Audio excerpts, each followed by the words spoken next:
नमस्कार, स्वागत है आपको एक और फिर से मेरे YouTube channel Bihar board exam में। हम 10वीं कक्षा के फिजिक्स पढ़ रहे हैं, जिसमें हमारा फर्स्ट चैप्टर कंप्लीट हो चुका है। हमने दूसरी चैप्टर में प्रवेश कर चुका हूं, जो आज दूसरी चैप्टर का तीसरी क्लास है। तो आज के क्लास में हम स्नेल्स लॉ सीखने वाले हैं कि स्नेल्स लॉ क्या होता है। अगर आप दूसरी क्लास नहीं देखे हैं तो देख लीजिएगा, क्योंकि उसके बिना आपको यह स्नेल्स लॉ समझ में नहीं आएगा। क्योंकि इसमें हम प्रयोग करेंगे माध्यम, अपवर्तनांक और किरण खींचेंगे, ठीक है, एक माध्यम से दूसरे माध्यम में।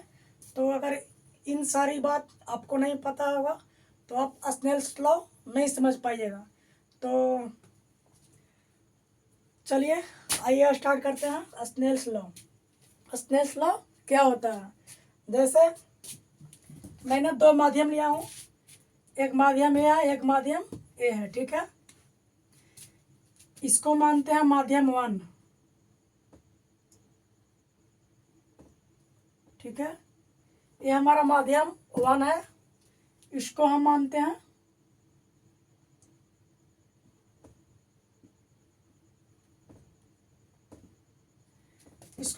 माध्यम 2, ठीक है।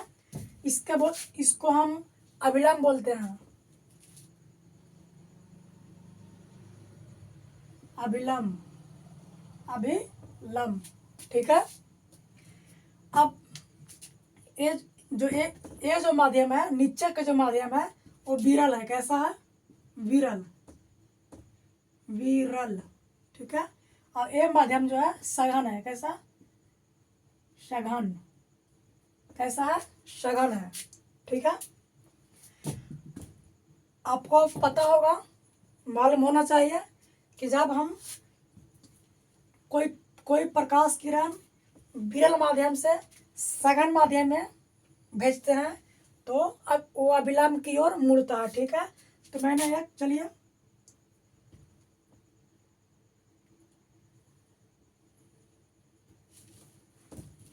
लाइन अच्छा से ड्रॉ करना होगा। जैसे मैं एक प्रकाश भेज रहा हूँ, ठीक है, विरल माध्यम से सघन माध्यम में प्रकाश भेज रहा हूँ, ठीक है। तो सीधा नहीं निकल कर कुछ ऐसे निकलेगा। क्यों ऐसे निकलेगा? क्योंकि माध्यम सघन है, ठीक है। जब भी कोई प्रकाश विरल से सघन में जाता है तो वो अभिलंब की ओर मुड़ता है, ठीक है। चलिए, यहाँ तक किसी को दिक्कत नहीं होना चाहिए। ये प्रकाश है, इसको हम कोण आई मानते हैं, ठीक है। इसको कोण हम आर मानते हैं, ठीक है। यहाँ तक किसी को दिक्कत नहीं होना चाहिए। ये माध्यम 1 था, ये माध्यम 2 है। ये विरल है, ये सघन है, ठीक है। जब भी प्रकाश विरल से सघन में जाता है तो अभिलंब की ओर मुड़ जाता है, ठीक है। अभिलंब की ओर मुड़ जाता है, ठीक है। यहाँ तक किसी को दिक्कत नहीं होना चाहिए। अब हम इस माध्यम का अपवर्तनांक अपवर्तनांक,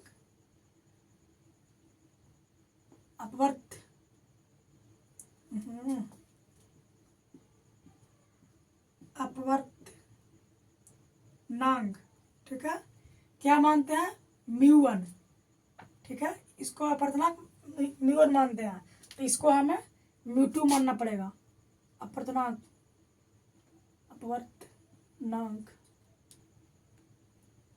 क्या? μ2। इसको हम अपवर्तनांक μ1 माने, इसको हम अपवर्तनांक μ2 माने, ठीक है। तो स्नेल्स लॉ क्या कहता है? स्नेल्स लॉ क्या कहता है कि जहां के अपवर्तनांक है वहीं के कोण, ठीक है। यहाँ अपवर्तनांक क्या है? μ1, ठीक है। यहीं के कोण, मतलब जहां का अपवर्तनांक है वहीं के कोण, ठीक है। कैसे? साइन लगा करके, ठीक है। तो μ साइन आई, ठीक है। इसके बाद बराबर जहां के अपर्तनांक, ठीक है, म्यू2 वहीं के कोण, कैसे, साइन लगा करके, साइन आर, ठीक है। इसी को हम स्नेल्स लॉ बोलते हैं, ठीक है। जहां के अपर्तनांक है वहीं के कोण, म्यू1 यहाँ का अपर्तनांक है और यहाँ के कोण क्या है, आई, तो म्यू1 साइन आई, उस कोण के साथ में क्या लगाना है, साइन लगाना है, तो म्यू1 साइन आई, म्यू1 कोण आई है तो कोण आई और आई के साथ में साइन लगाना है, तो म्यू1 साइन आई बराबर म्यू2 कोण क्या है, आर, तो साइन के साथ में आर लगाना है, म्यू2 साइन आर। इसी को हम स्नेल्स लॉ बोलते हैं, ठीक है। मैं आपको एक बात बता दूं कि जो स्नेल्स लॉ है ये अपवर्तन के लिए लागू होता है। किसके लिए होता है, अपवर्तन के लिए, ठीक है।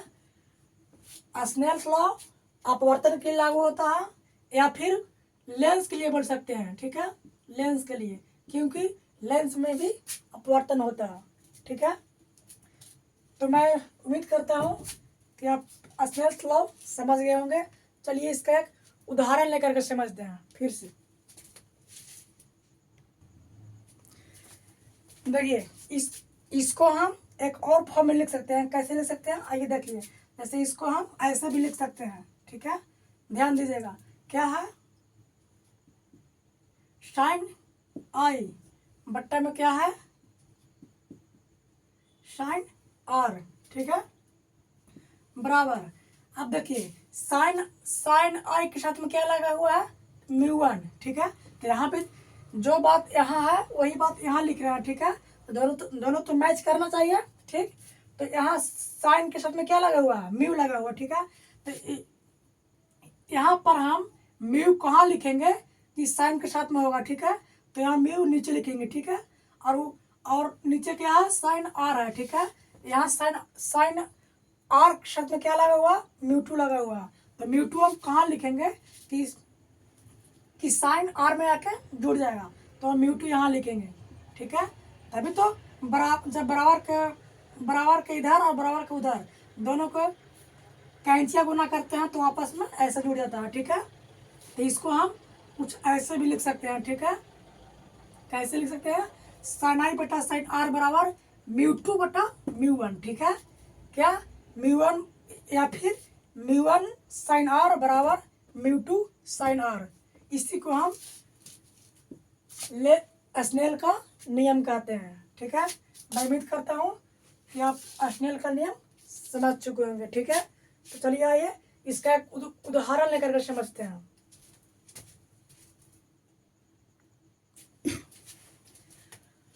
हमारा सवाल है कि दिखाए गए चित्र में कांच का अपर्तनांक क्या होगा, ठीक है। एक चित्र है, नीचे माध्यम कांच है, ऊपर का माध्यम हीरा है, ठीक है। हीरा का अपर्तनांक 3 दिया हुआ है।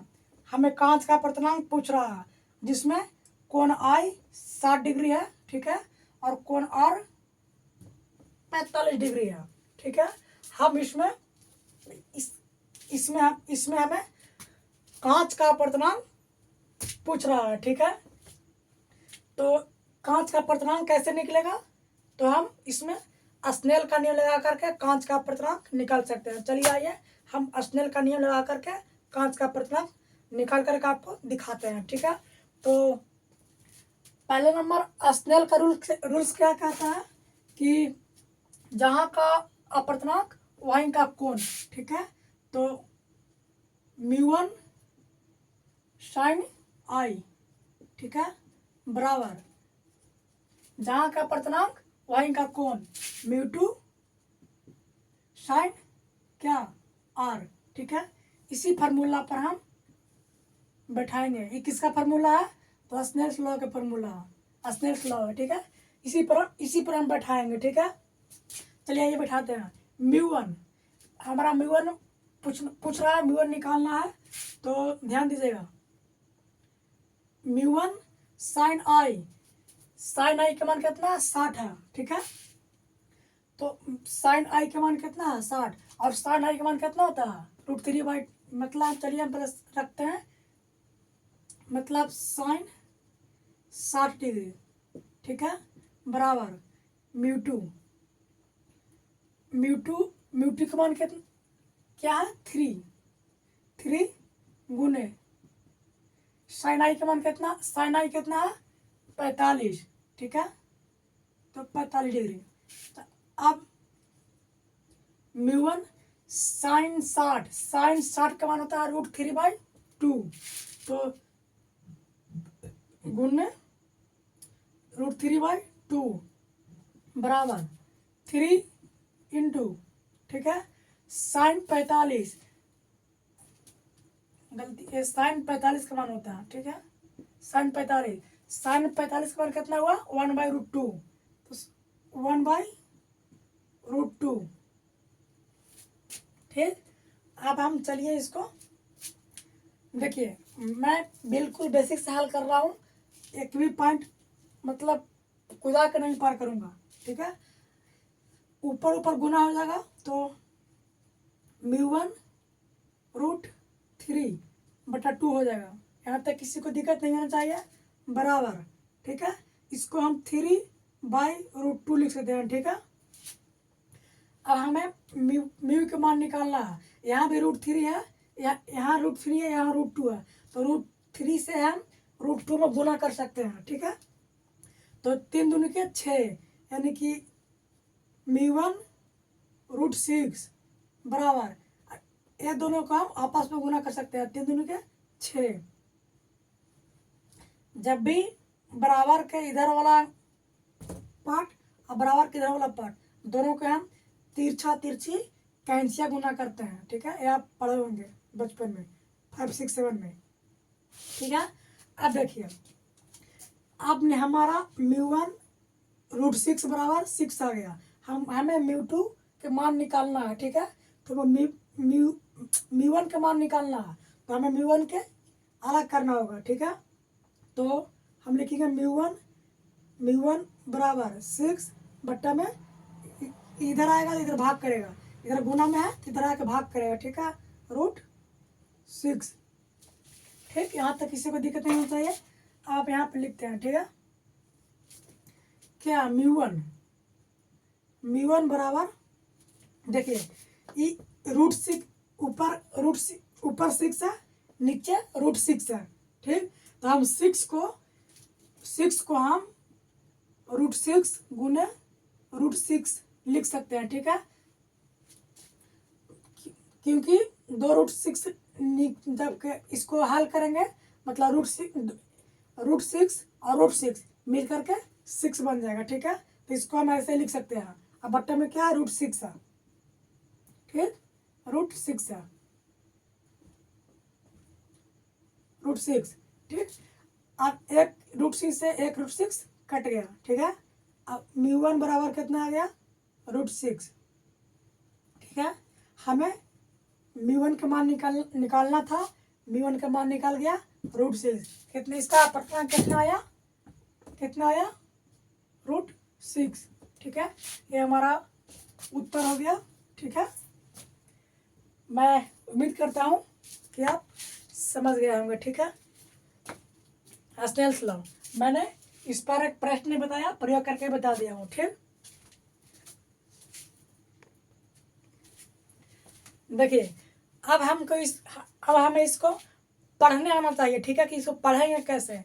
जैसे ध्यान दीजिएगा, आपको मिलेगा 1 म्यू2, ठीक है, क्या 1 म्यू2, हम इसको कैसे पढ़ेंगे, इसको हम ऐसे पढ़ेंगे, ध्यान दीजिएगा, माध्यम 1 के सापेक्ष माध्यम 2 का अपर्तनांक, कैसे, माध्यम 1 के सापेक्ष माध्यम 2 का अपर्तनांक, इसको हम ऐसे भी लिख सकते हैं, ठीक है, जैसे बट्टा म्यू1 म्यू2, ठीक है। इसको कैसे पढ़ेंगे, माध्यम 1 के सापेक्ष माध्यम 2 का अपर्तनांक, माध्यम 1 के सापेक्ष माध्यम 2 का अपर्तनांक, जिसके सापेक्ष का है उसके नीचे, ठीक है, देखिए,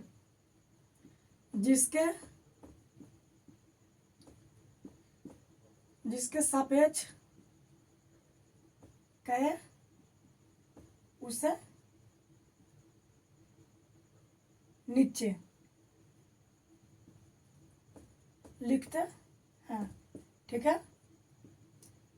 जिसके सापेक्ष कहेगा उसको नीचे लिखेंगे और जिसको पूछेगा उसको ऊपर लिखेंगे, ठीक है। जिसको सापेक्ष कहेगा उसको नीचे और जिसको पूछेगा उसको ऊपर। इसको कैसे पढ़ेंगे? μ1 μ2 को कैसे पढ़ेंगे? माध्यम 1 का सापेक्ष माध्यम 2 का अपर्तनांक, ठीक है। माध्यम 1 का सापेक्ष माध्यम 2 का अपर्तनांक। जिसका सापेक्ष का है उसके नीचे और जिसको पूछे उसका ऊपर, ठीक है। यहाँ तक किसी को दिक्कत नहीं होना चाहिए। चलिए यहाँ पर एक लाइन लिख देते हैं, क्या? μ2 बट्टा μ1 बराबर क्या लिखेंगे? इसको क्या क्या पढ़ेंगे? माध्यम 1 के सापेक्ष माध्यम 2 का अपवर्तनांक, ठीक है। मैं उम्मीद करता हूँ कि आप समझ चुके होंगे। तो आज के वीडियो में इतना ही, तब तक के लिए मिलते हैं अगले वीडियो में, ठीक है। हम कल का क्लास में प्रिज्म पढ़ेंगे, ठीक है, कि प्रिज्म से कैसे प्रकाश गुजरता है, ठीक है। और कई प्रिज्म के टुकड़ा आपस से मिल करके हैं, वो हमारा उत्तल लेंस और अपतल लेंस ये सब बनता है, ठीक है।